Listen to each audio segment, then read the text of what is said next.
Bago po ako mag-start, gusto ko magpasalamat sa lahat ng tao nag-subscribe sa Truth of Life 3809. Maraming salamat po sa lahat na nag-share na video ko para lahat ng tao ay magising sa katotohanan. Ang gusto ko po i-share ko sa inyo ngayon ay about selos. Selos ay isang kriminal na action. Ang selos hindi siya love. Selos ay accusing others, not restoring love. Ano po ang kabuuan na video? Ang kwento ni Abe at ni Rose, whatever you choose, love or hatred, this will affect your long-term suffering or long-term abundance. Ano-ano ang mga hakbang maaari gagawin mo pag nagselos ka o may matinding galit? Ano naman sinasabi ng Biblia tungkol sa selos?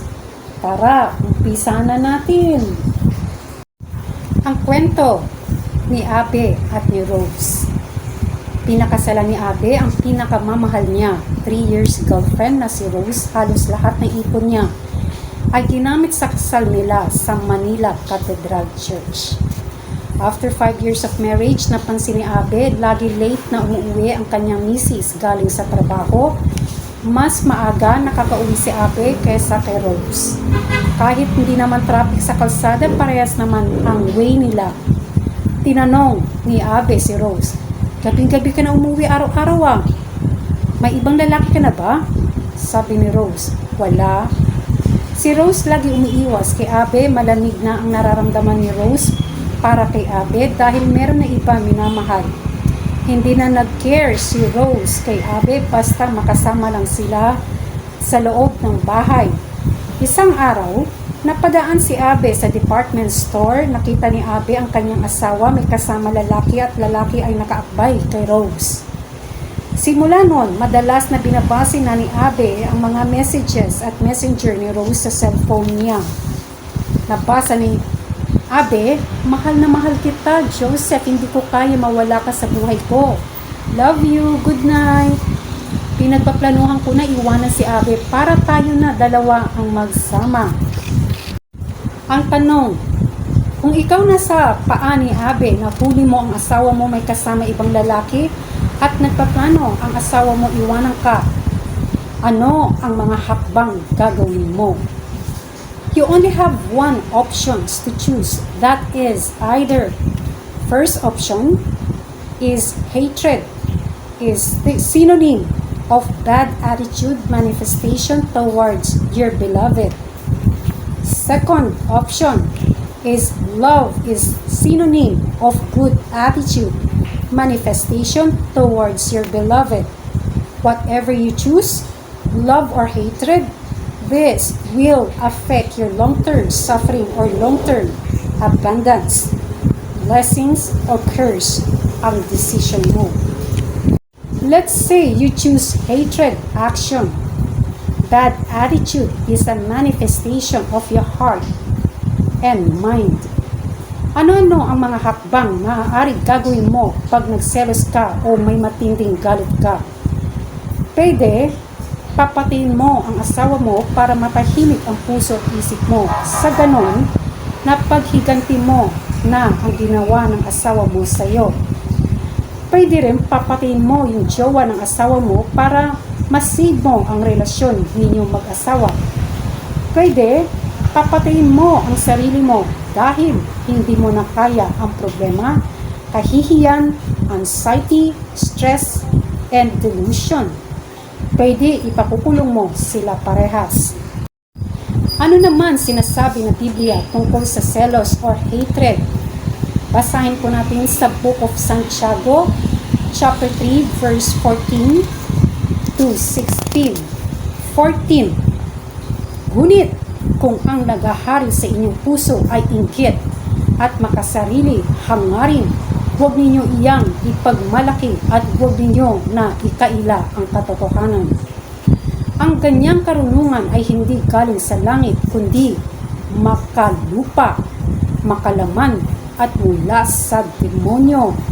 sapagkat saan man nagahari ang inggit at makasariling hangarin, nagahari din doon ang kaguluhan at lahat ng uri ng masamang gawa. Ano ang explanation ko dito? Pag ikaw ay nakapatay, pinatay mo sarili mo, pinakulong mo ang may sala, you are under demonic bondage. Ibig sabihin, ikaw ay kontrolado ni Satanas o nagahari ang demonyo sa buhay mo. Hindi lang yon, kay Satanas ka naglilingkod. Even though your wife betrayed you or cheated on you, you should not have feelings of jealousy or hatred. Instead, your love, mercy, respect shall strengthen on your wife. Ang malaking pagkakamali na gagawin mo ang wasakin o wakasan ang buhay ng iba. Another verse, Book of Santiago, chapter 4, verse 2. Mayroon kayong ninanasa, ngunit hindi ninyo nakamtan, kaya't pumapatay kayo. Mapasa inyo lamang iyon. May mga bagay na gusto ninyo, ngunit hindi ninyo maangkin, kaya kayo ay nagkakagalit, naglalaban-laban. Hindi ninyo nakakamtan ang inyong ninanais dahil hindi kayo humihingi sa Diyos. Ano explanation ko dito? Kung nakakaramdam ka hatred ginawa ng lalaki sa asawa mo, kung nakakaramdam kang inggit dahil sweet ang wife mo sa jowa niya at dahil sa'yo hindi niya ginawa, kung nakakaramdam kang matinding selos sa kanilang dalawa, tanggapin mo ang katotohanan, hindi ka Kristiyano. Bakit? Wala ka relasyon kay Jesus. Si Jesus is love. Ikaw, wala ka compassion. Dahil hindi mo alam ang mga katuruan ni Heavenly Father at ni Jesus. Hindi ka nagbabasa ng Bible araw-araw. Bakit? Nagkakaganyan ang wife mo kasi hindi ka marunong makipag-usap sa Diyos. Kung sinasabi mo, nagdarasal naman ako araw-araw, iba po ang ibig sabihin, meron kang relasyon kay Jesus at nagdarasal araw-araw. Magkaiba po yun. Your wife must be dictated. Your life must be dictated by the Word of God. Sinasabi mo sa Diyos ang nararamdaman mo. Sinasabi mo sa Diyos ang plano mo. Ganon ang buhay ng tunay na Kristiyano, hindi padalos-dalos. Another verse, 1 Peter chapter 5 verse 8. Maging handa kayo at magbantay. Ang dyablo, ang kaaway ninyo, ay parang leyong umaantungan at ali-aligid na naghahanap ng masisila. Ano ibig sabihin masisila? Hook. Ito pong explanation ko po. Pwede ba magpakita ang dyablo sa'yo? Pwede ba mag-appear siya bigla sa harapan mo? Ano kaya ang reaction mo nun? Matatakot ka. You will be tremble and rattle before him. Gagamitin niya ang mga tao walang pananampalataya kay Kristo Jesus. Ikaw yun.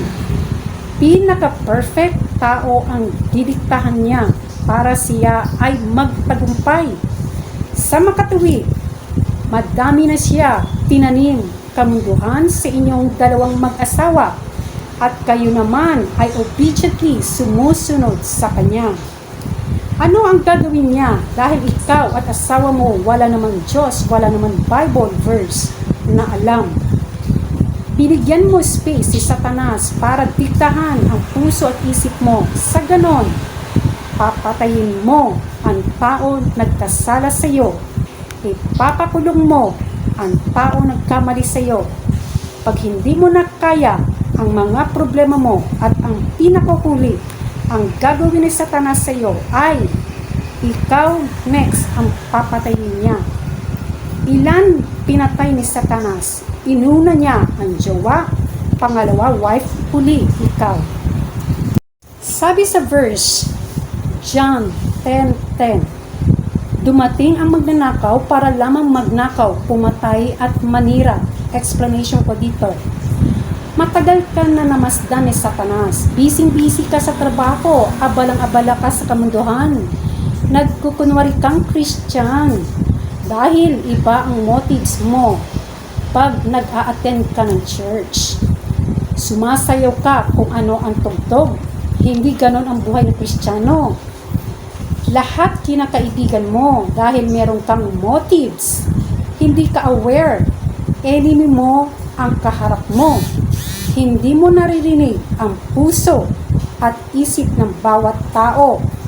Hindi ka aware. Enemy mo ang kausap mo.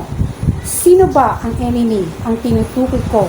Ito ay walang iba si Satanas. Yun ang napala mo. Pinatay mo ang wife mo, pinatay mo ang tao nagkasala sa'yo, pinakulong mo ang tao mahal mo at nagkamali sa'yo. When you choose love, is a good attitude, manifestation towards your beloved. Pinakasalan mo ang isang taong pinakamamahal mo. Inilagay mo ang tiwala, respeto, pag-ibig, kinabukasan, kabutihan sa kanya. At ang pangako mo sa hirap at ginhawa, pangako ko, hindi kita iiwan kailanman. Wow, ang ganda nun ah. Nagkaroon ka ng katuwang sa buhay. Ginawa mo siyang katulong at yaya mo araw-araw. Kung kausapin mo siya, daig pa ang utusan mo. Pakihanda nga ang kakainin ko. Pakilaba at plancha maayos ang mga susuotin ko. Ganun ka makipag-usap sa mahal mo, yung napangasawa mo. Nawala na ang significant aspect niya sa buhay dahil lahat sinuko niya para lang sa'yo at anak mo. Napag-aralan mo paano yumaman. Napag-aralan mo paano sumunod sa company policy. Napag-aralan mo paano gamitin ang cellphone. Pero hindi mo napag-aralan paano siya mahalin. Wala yun sa mission and vision mo na mahalin mo siya. Ang next po na ituturo ko sa inyo po sa next video, sa mga susunod na video, how to be a godly husband and a godly wife. Hindi ko na po ituturo po ngayon. Kaya sa next video na po, sobra na po, masyado mahaba. Natapos mo na panoorin ang video nito. Ang tanong, gusto ko iwan sa iyo, mga kaibigan, viewers. Naniniwala ka pa ba sa marriage in this generation natin? Bakit madami unsuccessful marriage today? Bakit madami tao hindi na naniniwala sa legal marriage or wedding ceremony? Pwede niyo po sagutin o share sa comment section ang sagot ninyo. Kung nagustuhan ninyo ang video na ito, please subscribe. Please pa-share sa mga FB wall nyo, FB group, FB chat, TikTok, and Instagram. Maraming salamat po. Pagpalain po tayo lahat.